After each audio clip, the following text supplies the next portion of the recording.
네. 오늘 이 시간에는요.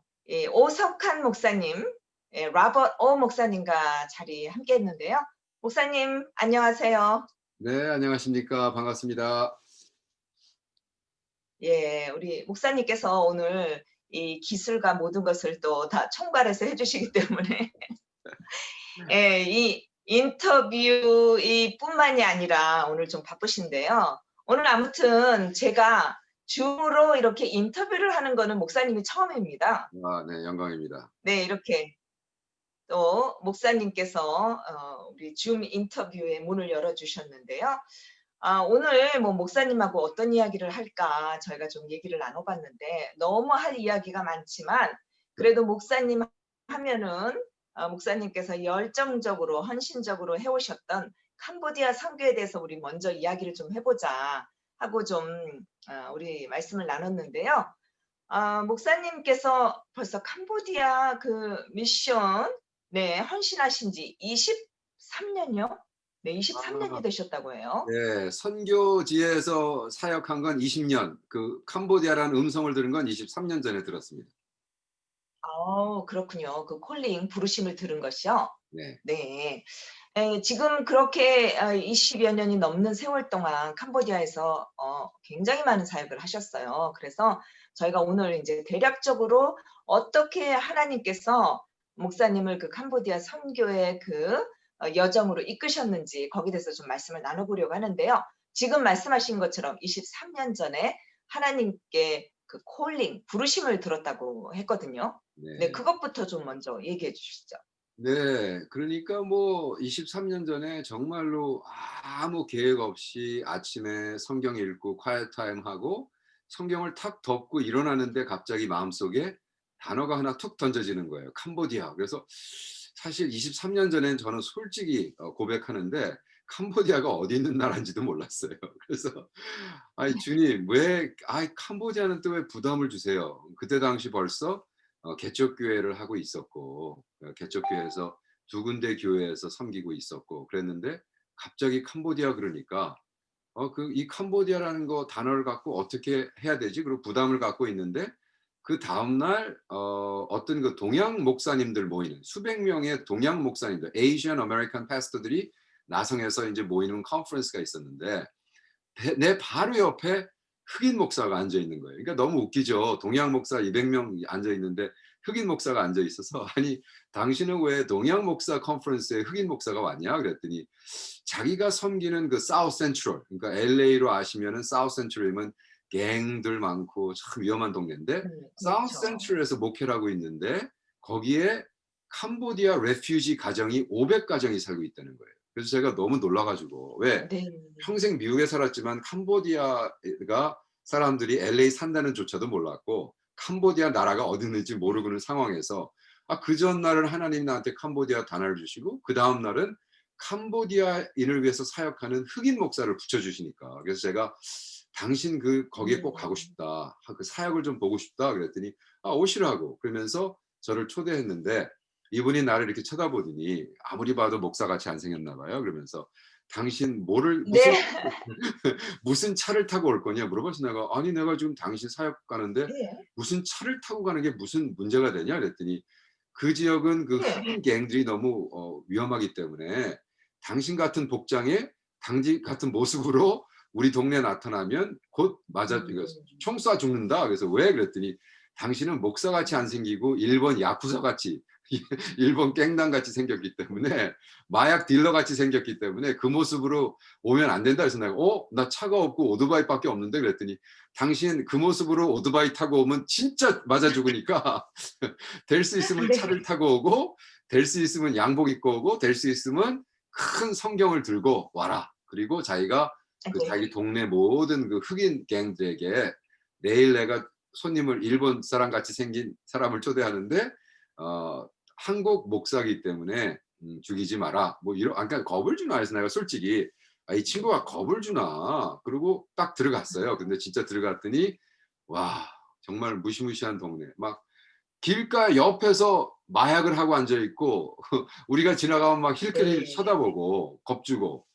그래서 내가 '아 정말 그럴 이유가 있었구나.' 그래서 알고 봤더니 그 지역에서만 그게 1965년도에 그 사우스 센트럴 그 슬라우슨 파크에서 목회를 하시는 분인데 그 지역에서 그때부터 6만 5천 명의 젊은이들이 마약 related gang violence로 죽은 동네예요. 그러니까 그 네. 수십 년 동안 6만 5천 명, 그 1년에 거의 300명 가량 이상이 그 동네에서 이제 gang violence로 죽는 동네였어요. 근데 그래서 그게서 Blood and Crip이라고 LA에서 가장 유명한 흑인 그 갱 네. 이름이 Blood and 네. Crip인데 그게 슬라우슨 파크에서 시작한 데예요. 근데 하나님이 네. 그 동네에 저를 딱 부르시고 그 동네에 있는 500가정의 캄보디아 2세들을 위해서 개척교회를 시작하게 하세요. 98년도부터. 그래서 97년도에 그 음성을 듣게 하시고 98년도에 개척교회를 하시고 2000년도부터는 캄보디아에 이제 들어가게 하셔서 우리가 캄보디아의 사역이 시작됐습니다. 그래서 이제 네. 캄보디아 시작이 20년 전부터 23년 전에 저를 콜링하시고 캄보디아 2세를 위한 개척교회 22년 전에 하게 하시고 2000년도부터 20년 전부터는 캄보디아에 직접 들어가서 사역을 하게 하시더라고요. 네. 목사님을 사실 제가 뵌 것이요. 제가 네. 미주복음 방송에서 사역할 때니까 그렇죠. 벌써 20 년이 훨씬 넘었거든요. 그렇죠. 예. 그런데 인제 모르시는 분들을 위해서 제가 잠깐 소개를 하면 목사님은 그 UC 버클리 나오셔서 당시에 그 1.5 세로 아주 파격적인 예 그런 그 미니스트리를 시작을 하셨어요. 그래서 사실 그 1.5세 사역의 파이오니어시죠. 네 멘토시고 그 후에 인제 수많은 그런 그 1.5 세들 제자들이 이 다인종 사역도 하고 여러 가지 다양한 사역을 할 수 있는 그런 그 기초 파운데이션이 돼 주신 분인데요. 이렇게 말씀하시는 것처럼 인제 목사님 사역을 제가 알고 있었고 특별히 젊은 세대 사역에 대해 저도 관심이 많았기 때문에 목사님과 인터뷰도 많이 했는데 어느 날 목사님이 이렇게 캄보디아 사역을 시작을 하시더라고요. 예. 맞습니다. 그런데 이런 정말 콜링이 있으셨는지는 제가 오늘 처음 듣습니다. 아 네. 네. 그런데 목사님 그러면은 지금 그 아까 말씀하신 것처럼 일단 그 캄보디아 레피지 사역 예. 라피지 사역 좀 어떤 거 하셨어요? 잠깐 좀 말씀해 주시면요. 그래서 저희들은 왜 하나님이 네. 일방적으로 뭐 하나님의 명령은 언제나 일방적이지만 주님 제가 왜 네. 지금 미국에 있는 2세들 데리고 목회도 바쁜데 왜 캄보디아 레퓨지 그러니까 이제 레퓨지가 음 그 캄보디아가 이제 무너지면서 많은 사람들이 이민을 왔는데 가난하니까 미국 정부가 이 뿌에블로 하우징 그러니까 이제 60년도 때 LA 시티를 건설할 때에 이 시티에 있는 리더들이 백인들이 전국에 있는 흑인들을 모아다가 노동자로 썼어요. 그 노동자로 쓰니까 뭐 네. 생활을 시켜야 되니까 그 기차가 지나가는 아주 힘든 지역에다가 가버먼트 하우징을 만들어 놓고 거기다가 인제 합숙시키면서 막말로 인제 노동자를 쓴 거죠. 근데 그 사람들이 거기서 벗어나지 못하고 거기서 인제 게토가 되면서 그 지역에 예를 들어 레퓨지들이 오면 캄보디아 레퓨지들이 6만 5천 명이 왔는데 이 사람들을 거기다가 다 갖다 넣어 놓은 거예요. 그랬더니 거기서 이제 캄보디아 똑똑한 사람들은 이제 일하고 잡 찾고 뭐 해 가지고 다 나가서 캄보디아 레퓨지들의 한 6만 5천 명이 어디로 이사를 갔냐면 롱비치로 이사를 갔어요. 그래서 지금 LA에 캄보디아 네. 사람들이 한 6만 7만 사는 데가 롱비치입니다. 그래서 캘스테이 롱비치가 네. 그렇게 캄보디아 사람들이 많이 대학을 나오고 공부를 하고 그래서 너무나 네. 재미난 게 제가 캄보디아에 이제 2000년도부터 2001년도부터 들어가기 시작했는데 캄보디아라는 그 도시가 서울이 푸놈팽이라는 데거든요. 근데 푸놈팽에 가면 롱비치라는 그 사업이 굉장히 많아요. 롱비치 식당, 롱비치 스포츠 센터, 뭐 롱비치 그래서 내가 "야 니네들은 왜 이렇게 롱비치를 좋아하냐?" 했더니 자기네들은 모든 미국에 사는 가장 많이 사는 그 사람들이 롱비치에 살아. 그러니까 그 캄보디아에 있는 푸놈팽, 캄보디아에 있는 캄보디아 사람들에겐 미국은 롱비치야. 왜 우리 한국 사람도 네. 로스앤젤레스 그러잖아요. 그래서 왜냐하면 이민자들이 네. 로스앤젤레스 나성구. 그쵸. 네. 나성 그냥 왜냐하면 예. 코리아타운의 형성이 어떻게 됐냐면 김동명 목사님, 안희숙 사모님이 1960년도 때 USC 옆에 있는 데 네. 한국 교회를 개척을 해요. 그리고 그 첫 번째 예배당이 버먼트와 어디 올림픽에 있는데 우리 버랜드 침례교회를 하셨기 때문에 LA 코리아타운이 거기서 형성된 것처럼 롱비치도 마찬가지예요. 그래서 저는 하여간에 푸놈펜만 가면 티셔츠를 입고 있는데 롱비치 티셔츠를 입고 있어요, 캄보디아 애들이. 그래서 "야 왜 이렇게 롱비치를 좋아하냐?" 그랬더니 "몰라요. 우리는 미국이란 나라는 롱비치로만 우리가 생각을 한다는 거예요." 근데 네. 롱비치 있기 전에 이 사우스 센트럴에 와 가지고 생활을 했어요. 아. 그러다가 돈 벌고 음. 똑똑한 사람은 다 이사 나가고 막말로 가난뱅이들 무식하고 그 어. 레퓨지 그 스테이터스를 벗어나지 못하는 500 가정이 사우스 센트럴에 남은 거예요. 그러니 생각해 보세요. 네. 그러니 그 자녀들은 영어도 하고 어떤 애들은 거기서 태어난 애들이 그 사우스 센트럴을 못 벗어나고 갱을 조인하고 막 서로 치고받고 에이전 갱에 들어가서 서로 죽이고 이러고 있었던 거예요. 예, 그런 사람들을 사역해 네. 달라고 그 흑인 목사가 뭐냐 하면 "나는 동양 사람이 아니기 때문에 이 아시안들에게 어떻게 사역하는지 음. 모른다. 제발 동양 목사들이 아. 와서 해 달라고 그러는데 아무도 그것에 응답하지 않는 거예요. 그래서 저희가 들어가서 아시안을 위한 개척교회를 하고 하다 보니까 그게 그냥 자연스럽게 네. 흑인, 히스패닉, 음. 캄보디안 그래 가지고 그 교회가 된 겁니다. 네. 그 미국인 캄보디아계 미국인 청소년들을 위한 도심 교회가 그렇죠. 세워졌다고요. 그렇죠. 네. 예. 어. 그래서 인제 그 사역을 통해서 네. 또 여러 가지 뭐 다양한 이제 그 사역들이 또 생기고 열매도 있었는데요. 그런데 그러면 목사님이 그 레퓨지 사역에서 캄보디아를 직접 이렇게 선교를 가시게 된 거는 어떤 이유에서입니까? 그러니까 아무래도 이제 캄보디아인들하고 예. 나누고 캄보디아 사람들이 캄보디아 얘기하고 또 그러다 보니까 진짜로 한국 선교사님이 캄보디아에서 선교하고 있는 사람이랑 어떻게 연결이 됐어요. 그래 가지고 저희 아내가 네. 2000 년도 그러니까 20년 전에 먼저 캄보디아를 들어갔는데 제 간증 책에도 나오는 거지만 음. 우리 아내가 프놈펜에서 노방전도를 하고 있는데 첫날 그 어떤 너무나 그러니까 20년 전에 캄보디아 프놈펜은 정말 못 살았거든요. 진짜 그 차도 많이 그렇군요. 없고 정말 힘들 상황에 우리 아내가 가서 봤더니 어린애들이 거의 뭐 옷을 안 입고 있는 거지 애들이 와 가지고 자꾸 구걸을 하더래요.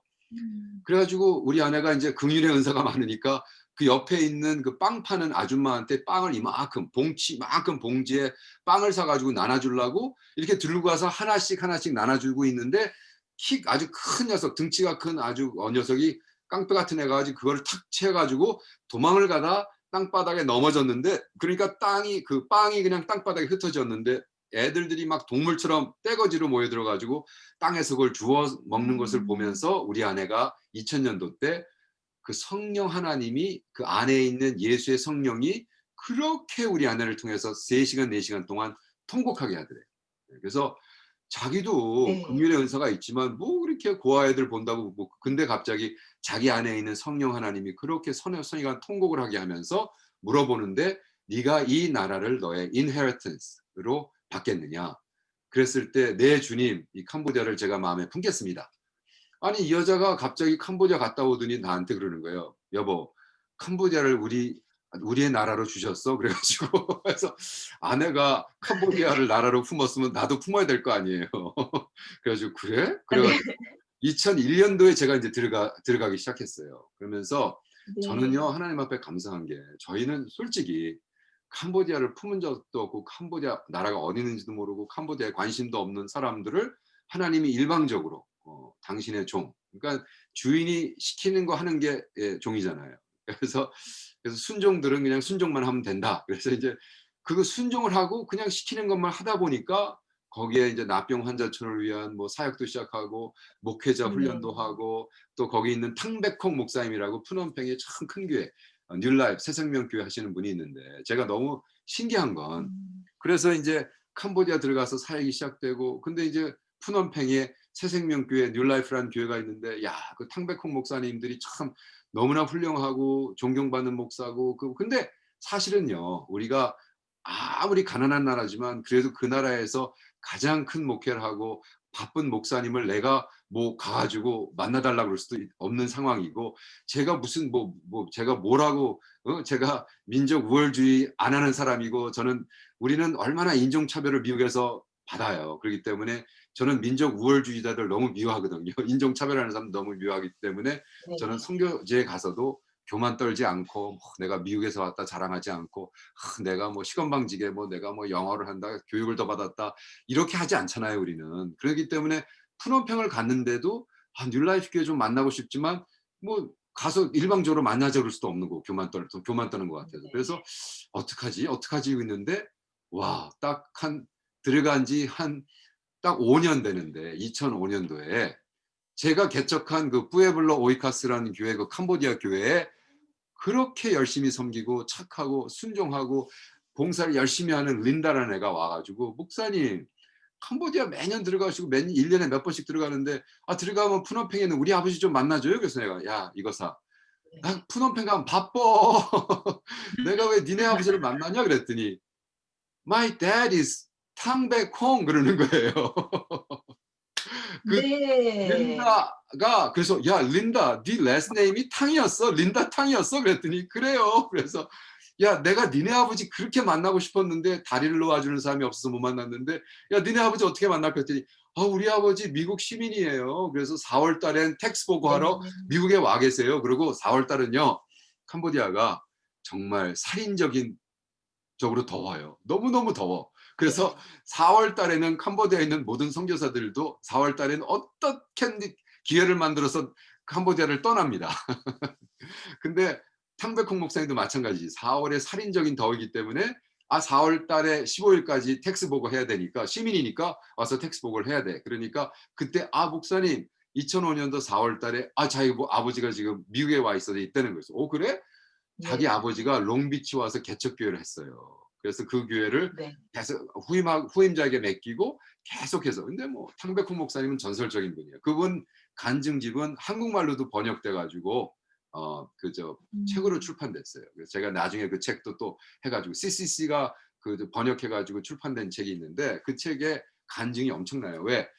탕백홍 목사님의 형님이 순교를 해요. 그러니까 그거를 듣고 네. 이분이 가 가지고 개척을 해요, 교회를. 그러니까 아주 대단한 분이거든요. 근데 그런 분을 제가 어떻게 만나요? 근데 그 딸이 제가 개척한 교회 멤버였다는 것 자체를 제가 몰랐어요. 그리고 그 딸은 네. 우리 교회에서 만난 또 다른 중국 교회 그 친구랑 같이 둘이서 USC 가서 둘 다 PhD 받고 정말 저는 솔직히 '야 저렇게 어떻게 신앙인으로 키웠을까?'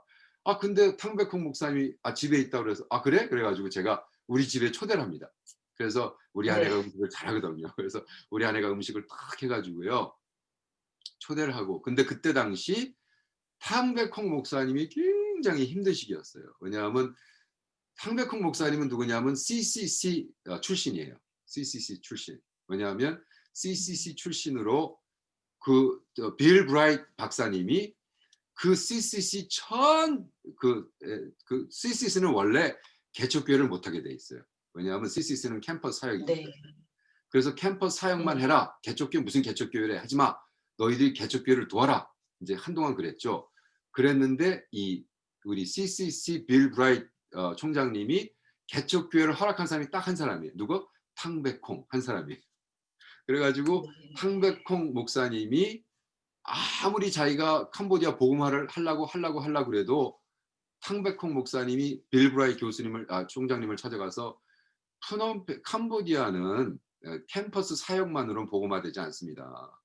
그리고 네. 우리가 지금 캠퍼스 사역 그러니까 푸놈팽에서 지금 푸놈팽 캄보디아 민족 중에 대학을 다니는 사람이 지금 0.4% 1%도 아니에요. 그러면 네. 1%안 되는 사역을 사역해 가지고 그 나라 어떻게 복음화됩니까? 저에게 제발 푸놈팽에 개척할 수 있는 특권을 주세요. 그래 가지고 음. 탕백홍 목사님에게 개척교회를 하라. 그래 가지고 이 사람들이 개척을 들어가서 24 개인가 교회를 푸놈팽에 개척을 해요. 네. 캄보디아에. 그러니까 아주 진짜 예. 전설적인 분이에요. 그리고 이분이 그래 가지고 개척을 했는데 문제는 뭐냐면 수십 년 뒤에 CCC 이제 빌 브라이 돌아가시고 빌 브라이 또 CCC도 그 안에 또 정치적인 뭐 이런 게 있잖아요. 근데 정치적으로 이용을 해 가지고 이 탕백홍 목사님을 CCC에서 내쫓으려고 그러는 거예요 자꾸. 왜냐하면 네. 개척교회 하지 말라 그러는데 왜 CCC는 개척교회 해가지고 문제를 일으키냐. 나가라, 나가라. 네. 그러니까 이제 그때 2005년도에 은퇴를 하게 돼 있었어요. 그래가지고 막 고민을 네. 하는데 자기가 미국에서 펀레이즈를 해가지고 그 헌금을 캄보디아에 갖고 들어와야 되는데 그걸 도와줄 사람이 없는 거예요.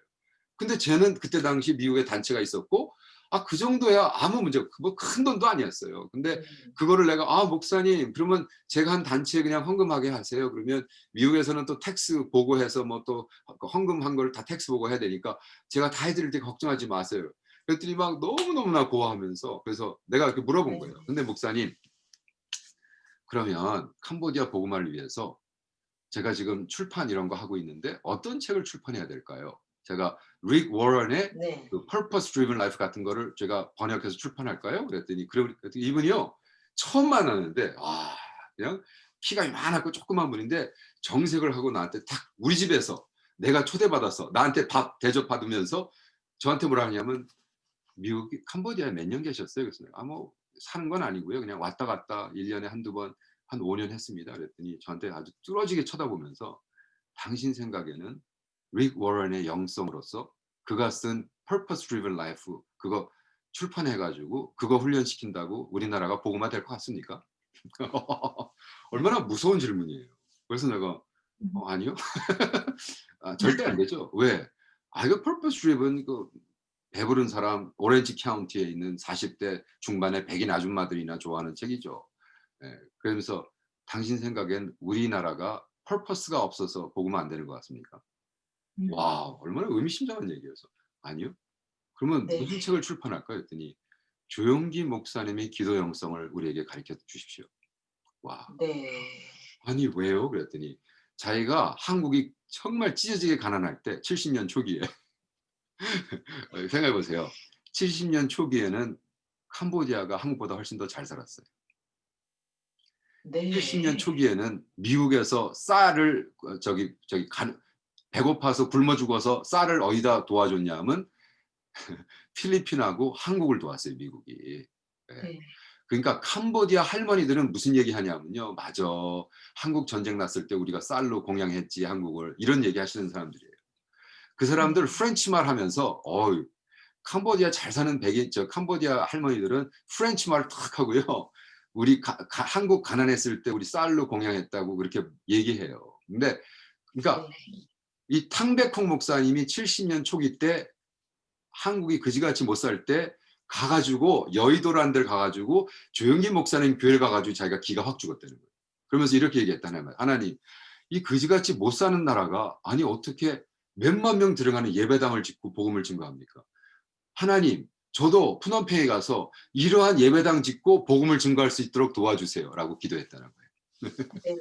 근데 75년도 4월에 이 폴팟이라는 또라이가 전 다 죽여버리고 그래 가지고 자기는 자기네 나라가 123등 경제적으로 123등 하는 거지 나라가 됐고 한국은 70년대부터 복음 들어서 이렇게 부자 돼 나가 됐는데 왜 당신은 그런 영성이 있으면서 릭 워런의 Purpose Driven Life를 번역하려고 그러냐. 한국 영성을 가르쳐 달라. 예? 이게 얼마나 네. 의미심장한 얘기예요. 근데 너무 놀라운 건 네. 내가 벌써 금식 40일 하고 Prayer Driven Life라는 릭 워런이 쓴 책 Purpose Driven Life에 반대되는 Prayer Driven Life라는 책을 써서 벌써 영어로 썼기 때문에 캄보디아 말로 번역돼 가지고 그 캄보디아 푸놈펜에 오면 뚫뚫뽕이라고 있는 그 러시안 마켓 앞에 Salt and Light라는 그 책방을 그레이스 선교사님이 하고 있었고 제가 그분이랑 같이 합작으로 벌써 그 책이 캄보디아 말로 번역돼 가지고 3,000권 출판돼서 몇 권이 DHL로 우리 집에 와 있었던 거예요. 그래서 내가 2005년도에 내가 네. 아 탕백홍 목사님 그럼 이런 책이요? 그리고 내가 딱 그 캄보디아 말로 된 책을 Prayer Driven Life 기도로 이끄는 삶을 보여줬더니 이분이 막 깜짝 놀라면서 아니 어떻게 이런 책이 나와 있냐고 조영기 목사님 그 책이 뭐냐 하면 조영기 목사님이 기도에 대한 책 30권을 내가 영어로 40일 금식하면서 쓴 책이거든요. 그랬더니 이 목사님이 네. "이 책을 좀 그럼 훈련시켜 달라." 내가 캄보디아 목사들 300명을 네. 모으겠다 내가 "아유 목사님 300명 너무 많은 사람 좀 필요 없고요. 100명만 모읍시다. 저는 정예군이 필요합니다. 정예군. 300명 필요 없고요. 네. 캄보디아 뭐 목사들도 별로 없는데 100명만 모읍시다." 근데 이 목사님이 150명을 모아준 거예요. 그래서 2005년 11월부터 16년 동안 계속해서 매년 모이기 시작한 거예요. 네, 그래서 그것이 막말로 신학적인 담으로 아다리가 맞아 가지고요. 그래서 그 후로는 네. 탕백홍 목사님과 제가 계속해서 사역을 한 거예요. 그리고 그 후로 하나님이 네. 이름 없는 얼굴 없는 사역을 해라 캄보디아에. 그래서 저는 모든 사역을 음. 처음에 우리가 그 출판해야 되고 사람 모아야 되고 뭐 했기 때문에 하여간에 정말 많이 들었어요, 돈이. 근데 그거를 우리 이름 다 빼고 탕백홍 목사님 뉴라이프 교회 이름으로 계속하고 하다 보니까 네. 15년 뒤에 보니까 인제 저는 1 불도 안 주고 아무것도 안 해도 계속해서 그 사역은 진행되는 진행형인 선교 사역이 됐습니다. 네. 그래서 지금 이제 도서 출판 사역, 네. 문서 사역 그런 네. 것도 하시고요. 그 밖에 또 그 여러 가지 사역 지금 하고 계세요. 네. 근데 그 뭐 여러 가지 사역 중에 우리가 뭐 네. 계획해서 한 건 없고 기도 중에 그냥 하나님이 일방적으로 또 그것도 인제 10년 전부터 그러니까 10년 전부터 자꾸 하나님이 "너는 대학에서 철학을 가르쳐라." 그래서 내가 "주님." 음. 제가 물론 철학과를 공부했지만 그건 그냥 언더그레드 그냥 대학 4 년제 철학 공부 아니 그거 했다고 제가 대학을 가르칠 수는 없잖아요. 그러니까 배첼러 받은 사람이 배첼러를 가르칠 수는 안 되거든요. 그건 교육학의 그렇죠. 프린시플이에요. 배첼러를 받았으면 고등학교까지 가르칠 수 있고 마스터를 받았으면 배첼러 가르칠 수 있고 박사기를 네. 가르쳤으면 마스터를 가르칠 수 있는 거거든요. 근데 네. 하나님은 자꾸 저에게 부담을 철학과를 대학원에서 가르치라는 거예요.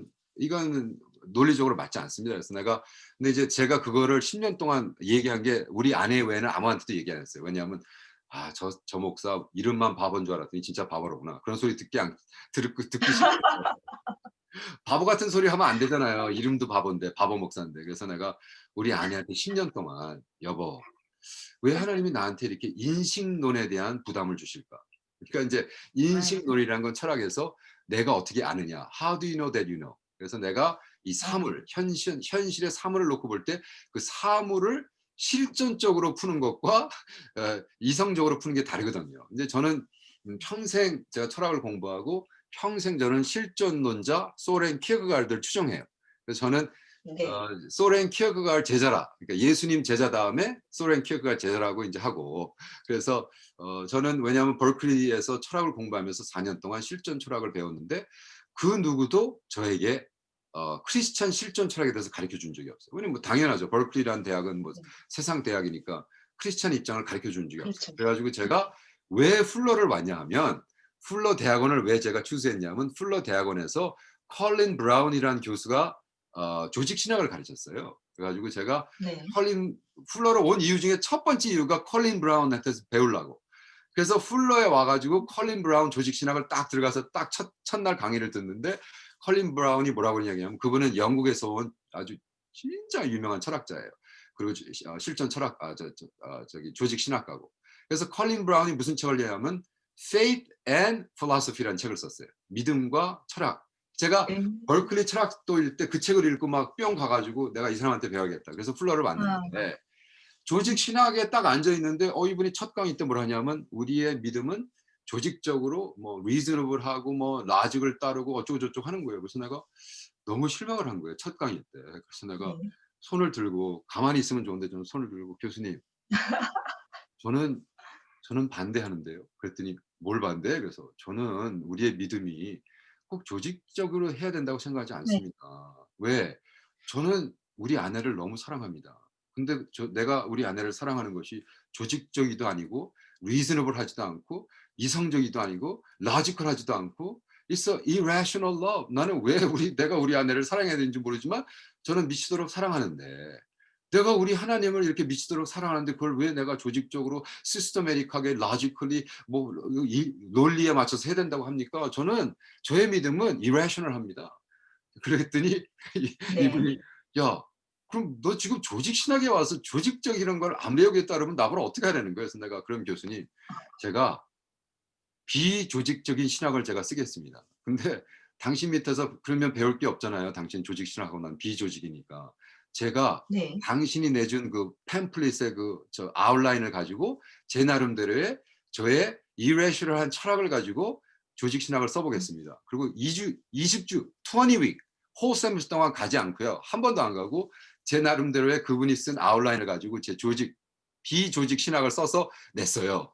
그랬더니 네. 이분이 그거 받아보고 "야 너무 재미있고 너무 잘 읽었다." 그러면서 A를 딱 주면서 "너 다음 클래스를 해라." 이러는 거예요. 그래 가지고 네. 제가 풀러 조직 신학 2번 A 받으면서 한 번도 클래스를 안 가서 제 나름대로의 irrational 조직 신학. 근데 그때 제가 86년도에 계속 풀러에서 외친 게 뭐냐면 "우리에게 옐로우 티올로지를 가르쳐 달라." 그래서 우리가 2000년 동안 화이트 티올로지를 배웠는데 이건 백인들 장난 아니냐. 백인들이 말하고 있는 인식론에서 나온 신학을 가르치고 있는데 나는 동양 철학에 의한 인식론을 가지고 신학을 가르쳐 달라. 그랬더니 그게 뭐냐는 거예요. 그래 가지고 맨날 싸웠는데 그래서 제가 존윅 신학 1, 2 클래스도 안 가고 컬린 브라운을 하다가 3 년째 됐을 때 컬린 브라운의 소렌 키어크가르 클래스를 딱 택했습니다. 그래 가지고 그때 인제 네. 대학원 마지막 클래스니까 한 5-6 명 클래스가 굉장히 조그맸는데 와 컬린 브라운 천재입니다. 그분이 소렌 키어크가르 실존 철학을 쫙 3 시간 강의하고 교수 떠나고 학생들 다 떠나고 제가 클래스룸에서 막 펑펑 울었어요. 막 통곡을 했어요. 네. 왜냐하면 내가 그 평생 동안 그 실존 철학을 추구하고 실존 철학의 그 루트를 몰랐는데 이게 소렌 키어크가르더구나. 그리고 통곡을 하고 저 책방에 가서 소렌 키어크가르가 쓴 모든 책, 소련이 썼던 모든 책을 한꺼번에 뭐 수백 권을 사 가지고 그때부터 우리 아내한테 "여보 나는 인제 예수님을 따르는 예수의 제자며 소렌 키어크가르를 따르는 제자이기 때문에 인제 실존 철학가로서 평생 살 거야." 말도 안 되는 소리를 하고 제가 실존 철학자로서 뭐 아무도 알아주지 않고 아무도 돈 주지 않아도 제가 소렌 키어크가르 라이브러리가 어디 있냐면 저 미네소다에 있어요. 미네소다의 세인트 올레프라는 네. 대학에 거기에 그 홍앤홍이라는 교수가 2만 가지의 책을 거기 소렌 키어크가르 스터디를 하려면 거기 가야 돼요. 그래서 저는 거기 가서 연구하고 또 1 년에 어떨 때는 한 번 일 주일씩 가서 혼자 공부하면서 거기서 하도 친해져 가지고 거기서 그 사람들이 저를 소렌 키어크가르 코리안 큐레이터로 만들어 줘요. 그래서 네. 그래서 소렌 키어크가르 라이브러리 세계에서 최고 라이브러리에서 제가 그 라이브러리의 코리안 큐레이터가 돼 가지고 거기서 너무 지내다 보니까 소렌 키어크가르가 데니시거든요. 덴마크에 있는 코펜헤이건의 소렌 키어크가르 라이브러리에 가 가지고 거기서 또 제가 거기 앰베서더를 만나고 뭐 이렇게 돼 가지고 또 인제 소 코 서 뭐야 코펜헤이건에 있는 거기에 라이브러리 원장하고 친해져 가지고 근데 그 원장이 다시 하버드의 철학 교수가 되는데 그 친구랑 친해져 가지고 그 추천으로 제가 로열 유니버시티 대학의 대학원 철학과 교수가 됩니다. 네. 뭐 영화 네. 같은 얘기입니다. 그래서 네. 제가 정말 네. 이 3년 네. 목사님의 그래서 네 3년 인생을 전부터는 하나님께서 네. 네. 로열 대학 국립대학의 철학과 대학원을 그 형이상학을 가르치면서 지금 거기에서 나온 그 학생들하고 인식론을 새로 쓰면서 정말 내가 상상했던 것처럼 거기서 그 로열 유니버시티의 영어로 나온 첫 번째 철학책을 올해 출판했습니다. 네. 와우. 자, 목사님 그럼 캄보디아 선교 사역으로 다시 돌아가서요. 네네. 네. 지금 이제 20 콜링 받은 지 23년 지금 네. 사역을 그 캄보디아 들어가서 인제 미션 그런 시작을 하신 지 20 년이 됐는데요. 네. 지금 하시고 있는 사역만 네.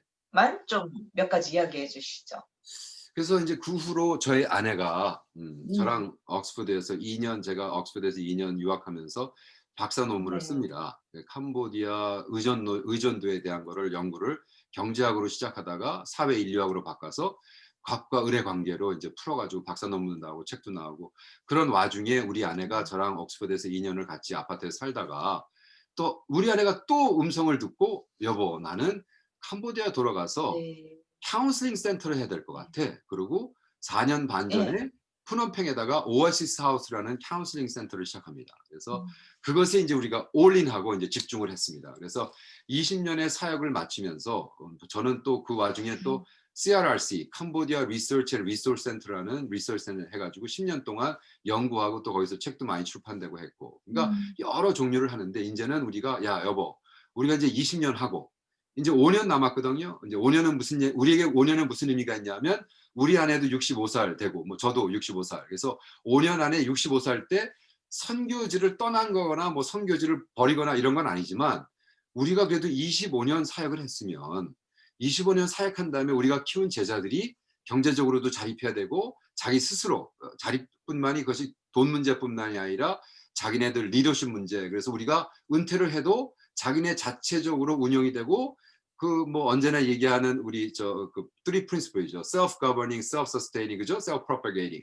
이것이 돼야겠다. 그래서 3S를 가자. 그래서 우리가 5년 동안 그럼 어떻게 하면 좋겠느냐. 그래서 이제 센터도 우리는 지금까지 nameless, faceless 하라고 그래서 20년 동안 정말 얼굴 없는 이름 없는 걸 했거든요. 근데 이번에 다시 금식하면서 기도하면서 아 그러면 우리가 5년 동안 우리 제자들이 자립할 수 있는 사역으로 가자. 그래서 우리가 이번에 40 days 40만 불 for Cambodia 이라는 걸 해요. 그래서 지금 8일째인가 9일째인데 그래서 우리가 40만 불 정도 1월 31일 2021년까지 마련해서 우리가 빌딩을 하나 구입해서 왜냐하면 이 친구들이 카운슬링 센터를 해가지고 빌딩 모르게지를 낸다든지 페이먼 하면서는 자립할 수가 없는 거예요. 이거는 왜 네. 그걸 어떻게 아셔야 되냐면 미국에서나 한국에서도 크리스찬 카운슬링 센터는 자립할 수 없습니다. 왜? 돈을 차지를 못하기 때문에. 그렇기 때문에 세계에서 넘버 원 경제, 그다음에 넘버 나인 경제. 근데 어떻게 123등 경제 나라에게 크리스찬 카운슬링 센터를 경제적으로 자립하라 할 수 없거든요. 그래서 일단 그러면 5년 뒤에 이 카운슬러들 우리 제자들이 자기네 월급이라도 레이즈할 수 있는 센터를 만들어 보자. 그러나 그 전에 네. 센터라든지 뭐 이런 것은 우리가 자립해서 운영할 수 있도록 해주자. 그래서 이제 빌딩을 하나를 구입하자. 그랬는데 와 제가 왜 이걸 25년 전에 들었으면은 3만 불이면 될 걸 25년 뒤에 40만 불 네. 올라갔어요. 아 그때 누가 저번에 2만 불짜리 빌딩 사라고 그랬는데 그거 에이 우리는 이런 거 안 해. 우리는 네임레스 페이스레스야 그랬는데 그때 그거 사놨으면 지금 한 70만 불 됐을 텐데 왜 안 사놨는지. 네. 그래서 우리는 그러면 야, 그 내년이라도 2021년에도 시작을 해서 5년 동안에 우리가 빌딩을 잘 정리해 가지고 경제적으로 이 사람들이 우리가 키운 제자들이 그러한 빌딩을 산다든지 이러한 경제 부담은 없더라도 자기네 월급 그러니까 지금 저희들이 그래도 꽤 많이 주고 있습니다. 월급을. 그래서 우리 스태프들 뭐 그 보통 때는 뭐 사실 그런 티처 이런 사람들 뭐 200불, 250불 주고 있는데 우리가 막 350불, 450불씩 이렇게 줘 가면서 하는데 우리는 프린시플이 그래요. 될 수 있으면 많이 주고 생활되고 이것을만 생활할 수 있도록 그리고 그 대신 그들의 스테러스를 사역자로 만들어서 또 후원금도 받고 살 수 있도록 그래서 이제 우리는 사역자, 선교사 그리고 우리가 키운 제자들 지금 하나는 벌써 1년 동안 헤이리 가서 선교사로 캄보디아 사람인데 헤이리 가서 선교 네. 1년 하고 왔고 또 한 친구는 지금 한국에 있는 톨치 트리니티 신학교에서 2년짜리 마스터 프로그램 받고 있고 그래서 우리는 좀 네. 캄보디아를 대표하는 리더들을 만들자. 그래서 우리는 지금까지도 사역해서 사람을 키웠지만 이제도 계속해서 사람과 그래서 우리는 이제 5년 뒤에 은퇴한다고 우리가 캄보디아를 떠나는 건 아닙니다.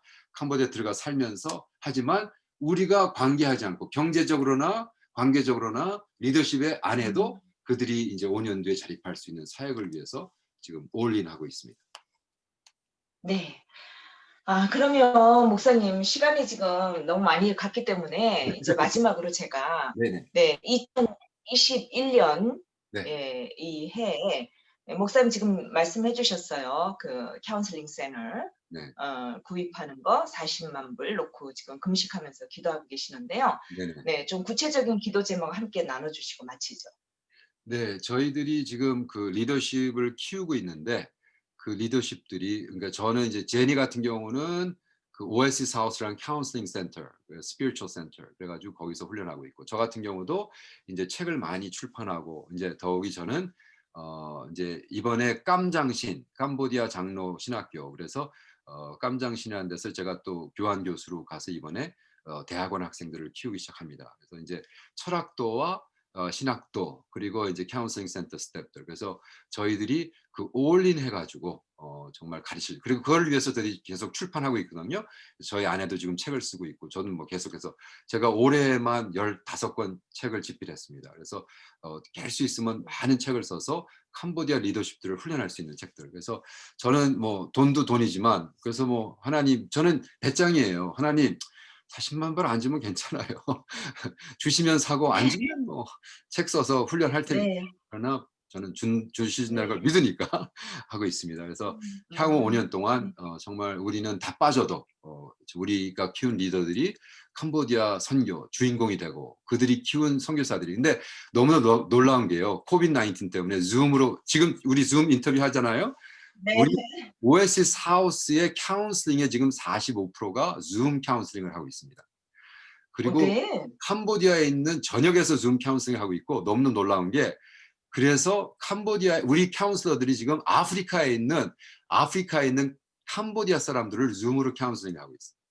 그러니까 지금 앞서가는 우리 정말로 앞서가고 있습니다. 그래서 저는 야, 우리는 이런 정말 내셔널 리더들을 키워야겠다. 제가 키운 제자들이 지금 의사도 되고 변호사도 되고 뭐 우리 정치인도 되고 그래서 제가 캄보디아에서 2,000불짜리 똥차를 타고 다닌다고 목사님 좀 좋은 차 좀 사세요. 그리고 제가 키운 대학교 때 키운 제자가 저한테 하얀 봉투에 2,000불을 주는 막 기적도 일어나고요. 그러니까 저는 우리가 지금 캄보디아에서 우리가 자꾸 주인 노릇하고 우리가 자꾸 주인공이 되지 말고 우리가 키운 제자들이 캄보디아의 정말 내셔널 리더, 정말 나라를 우왕좌왕하는 이런 리더도 좀 철학도도 그렇게 되고 카운슬러도 그렇고 이렇게 됐으면 좋겠습니다. 그것이 제 기도 제목입니다. 네. 아멘. 목사님, 이 캄보디아 선교 사역 목사님의 지금 기도 제목들 함께 기도하기 원하시는 분들 어디로 연락하면 될까요? 가장 좋은 거는요. 네. 저기 pastor.o.com org pastor pastor.org pastor.com 하면 오정현 목사가 나오니까 안 되고요. 네. pastor.org 하면 제가 나옵니다. 그러면 거기에 가면 예. 제 연락처와 이메일 주소와 다 있습니다. 그러니까 저를 가장 빨리 연락할 수 예. 있는 건 이메일입니다. 그래서 제 이메일 주소가 좀 복잡하기 네. 때문에 pastor pastor.oh.org 가면 그 제 웹사이트에 그 연락처 이메일로 계속 연락 주시면 저희가 계속해서 연결시켜드릴 제 간증 또 기도 제목들 계속해서 보내드리겠습니다. 네. 그리고 목사님 또 유튜브를 시작하셨어요, 유튜브로요. 네. 네. 우리 미애 팀장님이 그것도 추천하시는 네. 바람에 하와이에서 네. 감사합니다. 와. 네. 유튜브 영상도 들어가셔서 오석환 목사님 네, 닥터 밥오 TV입니다. 닥터 밥오 TV. 네. 닥터 밥오 TV 네. 보시면 됩니다. 유튜브에서. 네. 다시 한번요, 목사님. 네, 닥터 DR BOB OH TV. 그래서 닥터 바보 TV로 오시면 거기 뭐 북톡도 네. 있고 그다음에 매일 부흥이라는 게 있습니다. 제가 매일매일 말씀을 증거하고 있습니다. 재밌을 겁니다. 한번 와서 보세요. 그리고 구독해 주세요. 네. 예. 목사님 감사드리고요. 네. 예, 혹시 그 목사님의 선교사에게 관심 있으신 분들 또 연락 원하시면 네, GBS 하와이 네, 808-847-0880 네, 808-847-0880으로 전화하시면요. 또 제가 목사님의 선교사역으로 연결을 해 드리겠습니다. 목사님 오늘 인터뷰해 주셔서 고맙습니다. 네. 감사합니다. 바이.